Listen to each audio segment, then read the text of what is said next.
Perkenalkan nama saya Anissa Dinar. Saya anak pertama atau anak satu-satunya.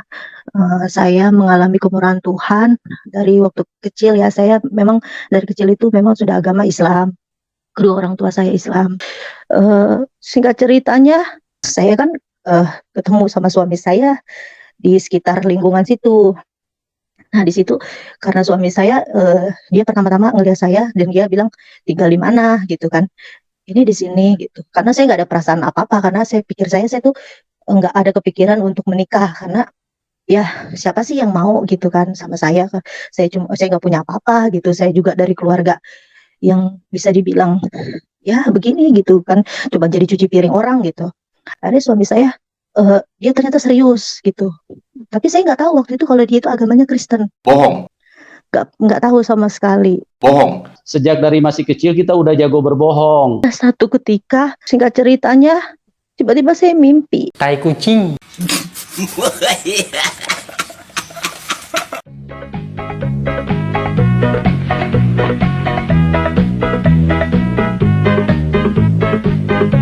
Assalamualaikum warahmatullahi wabarakatuh, sahabat semuanya. Jumpa lagi kita ya.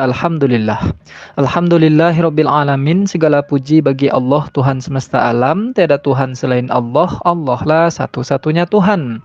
Tuhan yang tiada duanya, duanya saja tidak ada, apalagi tiga. Lalu bagaimana jadinya kalau Tuhan itu dipaksakan tiga? Ya umatnya nikah tapi nggak tahu bahwa yang dinikah itu adalah rudal beracun, sahabat. Iya sahabat semuanya, selamat datang kembali di channel Bamtri. Selamat pagi, selamat siang, selamat sore, selamat malam. Selamatkan diri Anda dari oten-oten yang menikah dengan rudal beracun. Sahabat, sebelum kita lanjutkan video hiburan kita ini, saya mau mengingatkan bahwa berhati-hatilah terhadap rudal beracun ya. Dan bagi yang belum tahu rudal beracun itu apa, saya kasih tahu sekarang bahwa rudal itu adalah oten, racun itu adalah onyet. Jadi rudal beracun adalah oten onyet. Ya rudalnya itu oten ya, racunnya boleh Anda ganti-ganti dengan hewan-hewan yang lain. Ya harus hewan ya, kalau nggak hewan nggak pas dia. Misalnya rudal itu adalah oten, racun itu adalah kondit. Berarti rudal beracun itu adalah oten kondit. Pokoknya semua binatang tuh bisa dicocokkan dengan oten ya. Ya, jadi akhir-akhir ini marak lagi ya sahabat, rudal beracun ini merasuki roh-roh orang yang lemah. Jadi akhir-akhir ini para oten ini sangat gencar sekali meluncurkan rudal-rudalnya ke dalam roh-roh orang yang lemah ya sahabat. Lemah akidahnya dan lemah ekonominya. Ini adalah sasaran empuk dari rudal oten ini sahabat. Dengan cara mereka akan menipu kamu atau menyembunyikan identitasnya, lalu memacari bahkan sampai menikahi, baru setelah itu mereka kasih tahu, saya ini oten. Dan ketika kamu sudah hamil, sudah beranak, mereka akan paksa kamu untuk masuk oten. Itu adalah salah satu cara licik yang digunakan oleh para oten ini dalam rangka memurtadkan orang sahabat. Dan baru-baru ini kita juga digemparkan oleh seekor candi namanya ya. Dia bersyahadat di TikTok atau melalui komal yang di sana ada Bang Zumanya sahabat. Ashadu. Asyadu. Ashadu. Asyadu. Allah Allah ilaha ilaha illallah illallah wa ashadu wa asyadu anna anna Pak, tolong Pak, bisa nanti nggak Pak? Muhammad. Bisa nggak? Muhammad. Ini saya soalnya. Dip. Rasulullah. Rasulullah. Aku bersaksi Aku bersaksi bahwasannya bahwasannya tidak ada Tuhan tidak ada Tuhan yang aku sembah selain Allah, selain Allah, dan aku bersaksi bahwasannya Nabi Muhammad Nabi Muhammad adalah utusan Allah. adalah utusan Allah. Sah. Bagaimana teman-teman? Sah ya. Nah itu dia video dia bersyahadat di Komal yang ada Bang Zumanya di sana ya sahabat. Usai mengucapkan 2 kalimat syahadat itu dia pula yang duluan mengatakan syah gitu. Oten ini mengkoplak ya sahabat. Dia menipu orang di sana bahwa dia sudah bersyahadat dan akhirnya saya gunakan pelet tupai saya untuk mencari informasi ini. Saya menemukan sound atau VN dari seekor candi ini sahabat tentang pengucapan kalimat syahadat dia itu. Berikut ucapannya. Gue udah punya rencana, tenang. Tapi gue gak bisa dijelasin di sini. Ntar kita telepon Kirsan Prince, Noni, sama Pak Adade. Nanti kita telepon bertiga, berempat. Undang-undang semua teman-teman yang Kristen. Gue udah punya rencana nih untuk menghabisin Islam. Gue udah punya rencana nih untuk menghabisin Islam. Gitu loh. Untuk menghabisin itu. Gue biarin dulu 1 minggu ini. Nanti kan si Farhan sama si Jemaah Islam sama Al Hidayah kan mau temen gue sama Bang Suma ya kan untuk mempelajari Islam. Oke gue anggap ya. Nah nanti itu setelah itu 10 hari lagi gue live apologet kan. Gue live kan mereka masih masuk tuh. Nah nanti gue masukin si Suma dulu sama Al Hidayah ya kan. Nah nanti aku masukin Pak Torosoki sama Pak ini sama Kiamat. Nah jangan Kiamat, Pak Torosoki sama siapa ya? Sama PSBN aja, sama PSBN. Nah, setelah itu aku bilang, wah, sorry Pak Pak Suma, rupanya aku masih bimbang pada waktu itu. Mungkin aku lagi kacau hatiku, ya kan? Nah, jadi saya akan kembali ke murtad. Dan lalu langsung gue bongkar itu nanti yang dia ajarin gue selama seminggu itu. Nah, gue bongkar, ngerti maksud saya? Jadi 10 hari setelah aku live. Aku balik lagi ke Kristen. Nah nanti kemudian aku live lagi ya kan, gue bongkar semua Islam yang dia ajarin ke gue. Nyambung gak sih? Nah nanti di saat itu aku langsung undang Kiamat.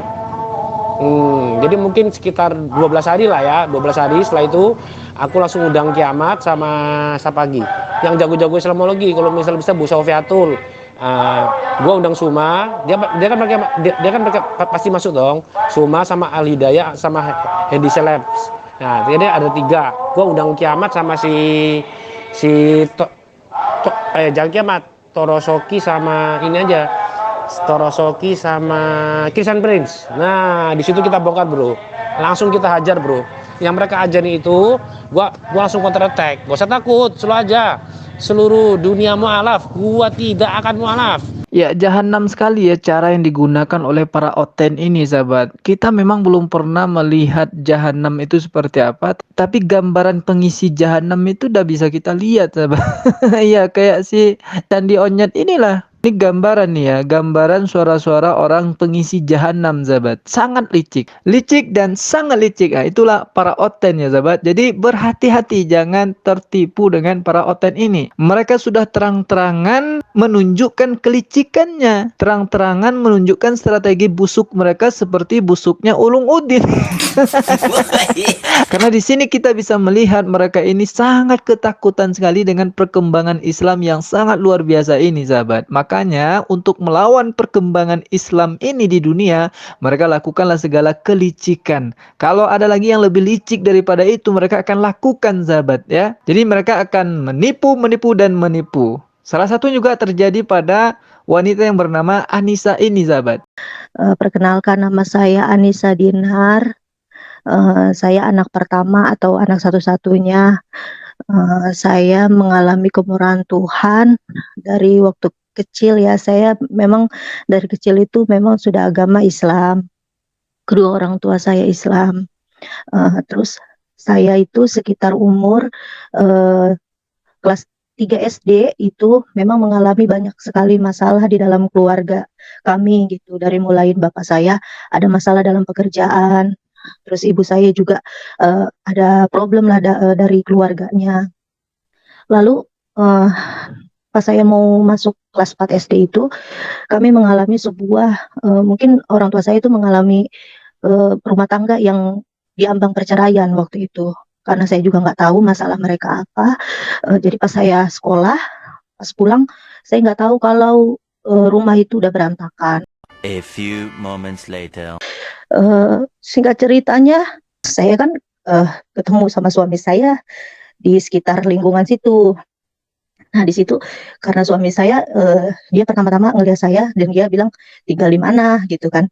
"Ini di sini," gitu. Karena saya nggak ada perasaan apa-apa, karena saya pikir saya tuh nggak ada kepikiran untuk menikah, karena ya siapa sih yang mau gitu kan sama saya, saya nggak punya apa-apa gitu, saya juga dari keluarga yang bisa dibilang, ya begini gitu kan, coba jadi cuci piring orang gitu.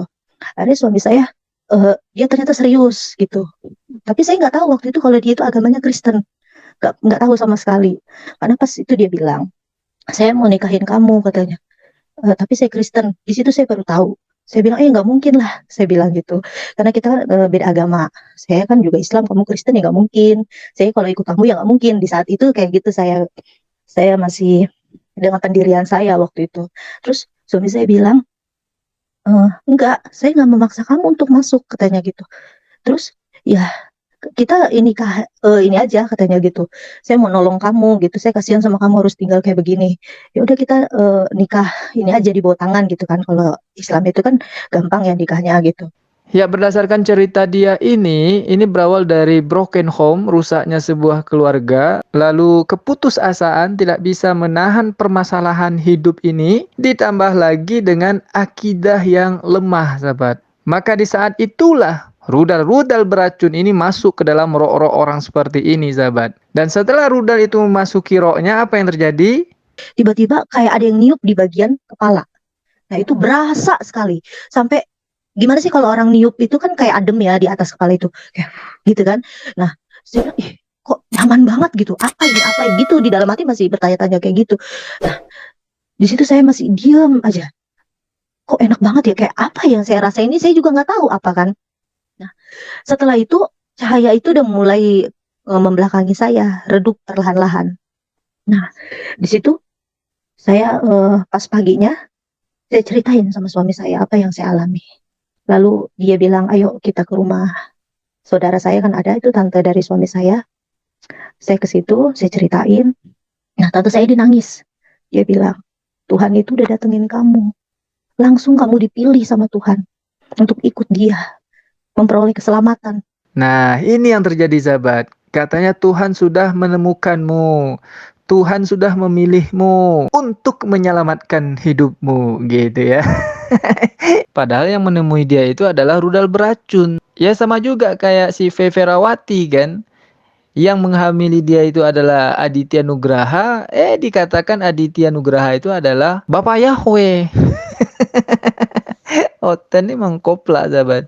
Jadi pelajaran apa yang bisa kita ambil? Pertama, kalau kita betul-betul Islam, maka perkuatlah akidah Islam kita. Karena ketika kita punya masalah, Al-Quran sudah berikan jawaban dan solusi. La yukallifullahu nafsan illa wus'aha. Allah tidak akan menguji hambanya di luar batas kemampuan hambanya. Artinya ketika kita mendapat masalah, Allah tahu bahwa kita adalah orang yang mampu mengatasi masalah itu. Nah, lalu ketika kita sudah mengatakan saya sudah beriman kepada Allah, seperti pengakuan perempuan ini, dia kan ngakunya seorang Islamnya, dan jebolan pondok pesantren lagi, sahabat. Ya, dia ngakunya pondok pesantren pula ini ya. Saya ikut orang itu ke pesantren. Pesantrennya ini bener-bener, pedalaman banget gitu, kayak tentang agama aja. Ketika kita sudah mengatakan saya ini Islam dan beriman, maka ingat, Allah tidak akan membiarkan kita berkata, saya telah beriman, sebelum Allah uji. Al-Ankabut ayat 2. Bismillahirrahmanirrahim. Ahasiban nasu an yutraku an yaqulu amanna wahum la yuftanun. Apakah manusia mengira bahwa mereka akan dibiarkan hanya dengan berkata, kami telah beriman. Wahum la yuftanun, kata Allah, sedangkan mereka tidak diuji. Walaqad fatanna alladhina min qablihim falaya'lamanna Allahu alladhina sadaqu wa laya'lamanna al-kadhibin. Sungguh kami benar-benar telah menguji orang-orang sebelum mereka. Allah pasti mengetahui orang-orang yang benar dan pasti mengetahui para pendusta. Makanya ketika perempuan ini ngaku Islam, jebolan pondok pesantren, lalu dia nikah dengan orang yang berbeda agama, artinya dia adalah seorang pendusta. Allah Maha mengetahui mana yang benar, mana yang pendusta, sahabat. Oke lah sahabat semuanya, itu saja yang dapat saya sampaikan. Semoga bermanfaat. Assalamualaikum warahmatullahi wabarakatuh. Satu ketika, singkat ceritanya, tiba-tiba saya mimpi. Tai kucing.